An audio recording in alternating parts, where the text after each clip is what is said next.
Each year in the United States, thousands of major crimes go unsolved. When the case has gone cold and police have nowhere to turn, they seek assistance from the public. This is a program dedicated to solving these cases. This is Crime Stoppers Case Files. Good evening, and thank you for joining us for another Northeast Ohio edition of Crime Stoppers Case Files. I'm Bob France. There are over 1,400 Crime Stoppers organizations operating around the world, and these organizations are empowering citizens like you to become directly and anonymously involved in fighting crime in our communities. Each week on this television program, we'll share facts with you from unsolved cases, and you'll have an opportunity to submit information that may help investigators, possibly earning yourself a cash reward in the process without ever having to give your name. When a family loses someone to murder, they're changed forever. Today we're going to feature two separate murders that rocked the same family. Yes, a father lost a son and later a stepson in two unrelated Cleveland homicides. The first is the December 2009 murder of Deondre Williams on Cleveland's west side. Here's his story. My son, Deondre Williams, he was very, very, very sensitive. He loved people. He was a people person, had plenty of friends. Everyone was crazy about him. Everyone knew Scoot. Deondre was, we called him Scoot. He would sit around on the floor, he wouldn't walk. He would scoot around everywhere he went, from the kitchen to the bedroom, to the bathroom, just scoot around all day. But as he got older, we called him Dre by his real name. He didn't want to be called Scoot anymore. My brother was very loving, very sweet. Loved his family, loved to make jokes. Just always funny, always laughing. And when I was down, he always brought me up, made me feel good. And that was the only brother I had, so. And he was just a people person. He always wanted things, he liked it to resolve problems. He never was the type that liked it, friction or, liked it to he say, she say or whatever, he just always tried to, keep things level and peaceful and everything. And that's what led up to, his life being taken. Him trying to be a peacemaker and just trying to help other people out. 911, do you need police, fire, ambulance? Cleveland Police, somebody got shot. Where at? I live in Parkmount off Rocky River Drive, and somebody got shot down there 5 minutes ago, and it don't sound good. I looked out the window and seen a bunch of guys running, and I kept hearing gunshots, one after the other. Had to be at least 12. Well, they should be pulling up right now, okay? All right, sir. Thank you. Thanks. On December 13th of 2009, we received a call at our office for a male victim of a gunshot wound who had died at Fairview General Hospital. We then went to Fairview General Hospital, and the male was identified as Deondre T. Williams, a black male, 28. After going to the hospital, we then went to the scene, which is the area of Rocky River and Parkmount. There we interviewed several individuals. We learned that the victim had left earlier going to the store. He was walking home. He had went to the store, the convenience store that's located on Rocky River. Him and a couple of friends, a couple of cousins. They were walking from the store, coming down Parkmount Street, and someone jumped out the bushes. It was only one male at the time that jumped out the bushes. He said, "Get down, y'all know what it is." That's just what he told them, "Get down, y'all know what it is." My son turned around, looked, and took off running. And hit the people that was with him, they all scattered. They went different ways. But what they didn't know, it was someone else over on the other side with a gun as well that was shooting. As he ran, he was shot in the back of the head. And where he fell at, it was a door open, and it was some friends of his where he grew up at down on Central Quincy. And they came out to his rescue. The victim was found laying at the rear of one of the apartment buildings with a headshot wound. EMS was summoned. He was treated and transported to Fairview General Hospital. Once there, he expired on December 13th at approximately 3:30 p.m. During our interview of the witnesses, we were informed that approximately in excess of 10 shots were fired. None of the witnesses who heard the shots looked out and saw anything. Apparently, there might have been a confrontation earlier between the victim and his group and another group at a bar in the area of Ingle Road and Brook Park. This may have been a carryover for that. We have not been able to verify that. We've interviewed the people who were with the victim, and they identified the assailant as possibly 3 black males wearing dark clothing and armed with a possibly semi-automatic weapon.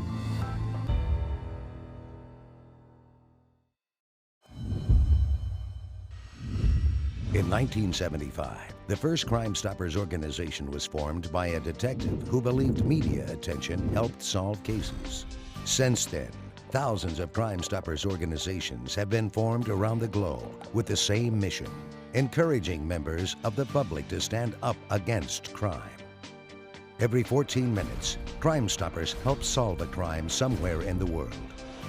Get involved. Contact your Crime Stoppers organization and learn how you can help. Leave a tip, crimestoppersone.com. On December 12th of 2009, Deondre Williams was the victim of a gunshot wound to the head on his way home from the store. He was with 3 other males, and they were confronted by 3 males, possibly 2 with firearms. Our understanding and our observation of the scene appear that the assailants stood still and fired while they were standing, while the victim was running away. The victim himself was trying to escape and was shot while running away. I found out because I got a phone call from one of the girls I work with, and she actually lives in the back of me. And she called me and was like, where's your brother? I was like, well, he just walked out the door. He went to the store. And she goes, oh, wow, I think you need to hurry up and get around the corner. Did you just hear those gunshots? And I was like, yeah. And she was like, they said that it might have been Scoop. My daughter, Tay, called me and said, Dad, you need to get over to your stepmom's house. She got some bad news. So I got up and I went over there, and when I got there, they had already rushed him to the hospital. We got over to the hospital and they wouldn't let anyone up because there's so many family members out there. And when they finally let me and his mom up, he was on life support. He was already brain dead. They was trying to give him a chance to live, but unfortunately the gunshot wound was too much for his brain to take, and I had to pull the plug on him.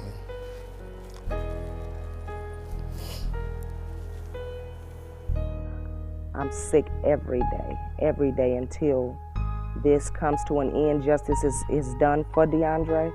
I won't rest. I can't sleep, I can't eat, I'm not comfortable. My family's the same way.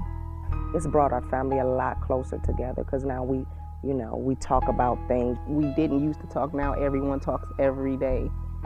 It's making everybody realize that this can happen to anybody. I really don't care about nothing now except for just bringing this to justice. I don't really have a care in the world.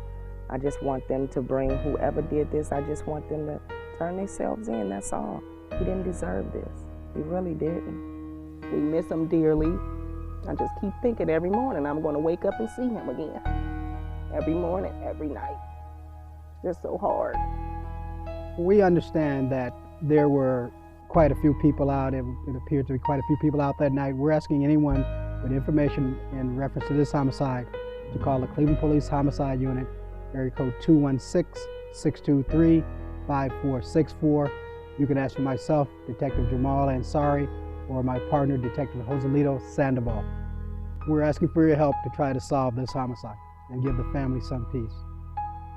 I think someone should pick up the phone and say something, because I believe that there are a lot of people out there that know a lot, that might be nervous or might be scared, but there's no reason, because this is someone's life that has been taken away. So to anyone out there, just pick up the phone or make a phone call. We need justice. All police have to go on in the murder of Deondre Williams is a vague description.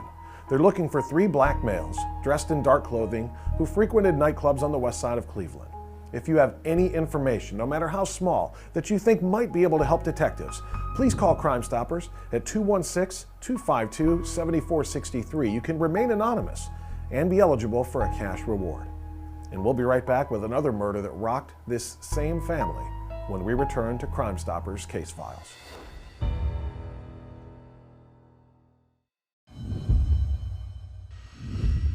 We just featured the December 2009 murder of 28-year-old Deondre Williams, killed near Rocky River Drive on Cleveland's far west side. Now, as his family was recovering from and dealing with Deondre's death, they were rocked again, this time by the murder of 27-year-old Terrence Nicholson on Clawson Avenue on Cleveland's east side. Here's the story. Terry is second in line of 5 birth children. It's actually a total of 13 children with stepchildren and all. He was my leader. He was my little soldier. First time I met him, we started wrestling. Wrestling was his thing back then. We wrestled for like 3-4 hours. You know, he was a really fun kid. I really miss him. He's my little troublemaker, you know, but smart, very, very smart.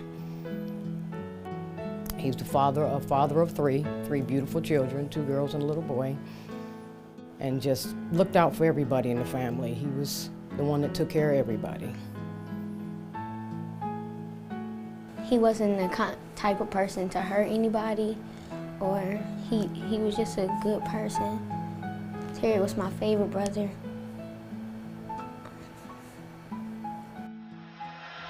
On January 13, 2011, at approximately 2:40 p.m., we received a call at our office to respond to the location of 6818 Clawson Avenue, male victim of a gunshot wound.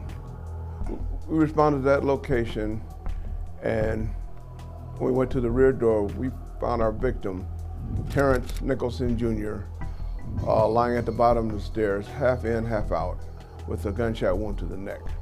We talked to the downstairs neighbors who reported to us that the victim had just left their house. He was downstairs with them playing video games when he heard a noise upstairs in his apartment. When he heard the noise, he thought it might have been his girlfriend upstairs in his apartment. He was not aware that 2 males were attempting to enter his apartment upstairs. Terrence went upstairs to investigate, and a short time later, the neighbor heard 1 gunshot. We believe that the weapon used to shoot Mr. Nicholson was a shotgun at close range. There was pellets and wadding inside the wound of the victim's neck. The day this happened, I looked at my phone and I had several missed calls from his younger brother. A lot of voicemails that I didn't check at the time. I called him back, and all I can hear was screams. It took me like 10 minutes to find out what he was trying to tell me. Finally, I can get in little phrases, my brother, Mom, my brother, and I just, I hit the floor. It's the worst phone call I've ever could imagine. I calmed down for a moment and told myself that he must be mistaken, and that's not possible. I drove up, and the yellow tape was around the houses, and street full of people, and my son was out there, a couple of my daughters, and that's when it hit me. It was real. And he was laying there.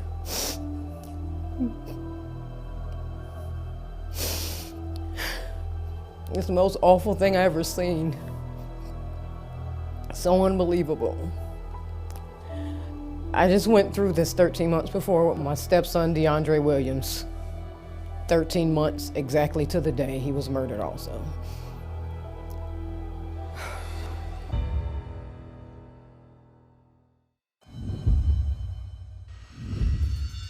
Crime Stoppers is an international organization dedicated to bringing resolution to unsolved crimes. Members of the public work with police to make the world a safer place. Since 1975, thousands of Crime Stoppers organizations worldwide have helped make over 1 million arrests. Crime Stoppers acts as your advocate, keeping you anonymous and ensuring that your information gets to the right law enforcement agency. To leave a tip, log on to www.crimestoppers1.com.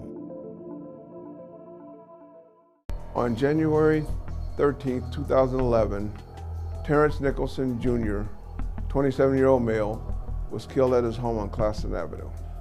The day before the incident occurred, from speaking with one of his associates, we learned that he received some threatening phone calls, which had him quite upset. We know that Terrence Nicholson Jr. was visiting his neighbors downstairs playing video games when he heard a noise upstairs in his apartment. It appears that the suspects who entered Mr. Nicholson's apartment wanted to enter as silently as possible. The suspects took a torch and burned a hole through the plexiglass so that there wouldn't be much noise downstairs. Terrence went to investigate the noise. He went out the back door and upstairs to his apartment. Shortly thereafter, a gunshot was heard.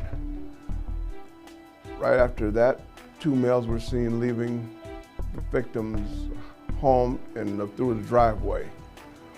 Both males were black males. One of the males was wearing a black peacoat with a half mask.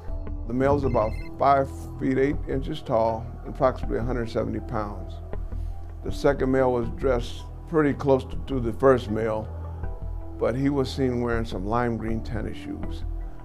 Both males ran eastbound on Classen Avenue and then southbound on East 71st Street. Upon conferring with the Cuyahoga County Coroner's Office after the autopsy of Mr. Nicholson, the coroner believes that a shotgun was used to commit the murder because the victim had pellets and also wadding from a shotgun embedded in his neck. Life has changed tremendously. Everybody's on edge, looking around, trying to see these guys, and it's just not going to be the same. I lost my first son, Deondre Williams. Was breaking up a fight, didn't bother anyone. He's a real peaceful guy. But now I lose another son, Terry Nicholson. It's just tragic, man.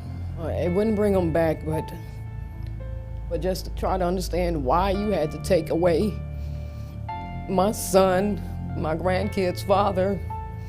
Just knowing these two people are walking the streets, I don't want anybody else to go through this pain. If anyone has any information pertaining to this crime, can you please call the Cleveland Police Homicide Unit, Detective Michael Smith or Detective Walley Everett. Our phone number is 216-623-5464, or call the Crime Stoppers number, and you may remain anonymous. Any information would be greatly appreciated. Make the phone call. Whoever you are, you may have a son or a grandson or a brother or a friend. Nobody has to know who you are. Just please, just try to bring my family some closure. You know, I talk to my peoples every day, and somewhere during the day, throughout the conversation, they always mention Deondre and they always mention Terry. We just want some justice. You know, it'll ease our pain, ease the family heart. You know, maybe we can get back to normal if we can, if that's possible. Imagine losing two young men to murder over the course of 2 years. This family is going through pure agony, but you have an opportunity to help them heal. Let's get them the justice that they deserve in these cases. In the January 13, 2011 murder of Terrence Nicholson, police are looking for two black males. Both had on masks and were wearing naval-style peacoats. One had lime green tennis shoes. They're both described as being about 5 feet 8 inches tall, 170 pounds. If you know anything about this case or these suspects, we need you to call Crime Stoppers right now. You can remain anonymous and you will be eligible for a cash reward. Thank you for joining us for another edition of Crime Stoppers Case Files, where you are empowered to help clean up your own streets, our streets. Remember, our towns and our neighborhoods are a direct reflection of what we allow them to be. So let's all do our part to make them safe. And we'll see you next week for another edition of Crime Stoppers Case Files.